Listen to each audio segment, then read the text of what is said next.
Musim nak dekat raya ni, ramai dah mula perjalanan balik kampung. Sebagai rakan pemandu dan rakan penghantar Grab, keselamatan kita paling penting. Ingat 4 perkara ini ketika berada di atas jalan raya.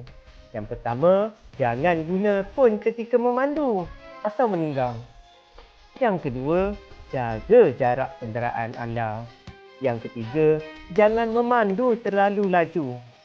Dan yang keempat, pastikan kenderaan anda dalam keadaan baik.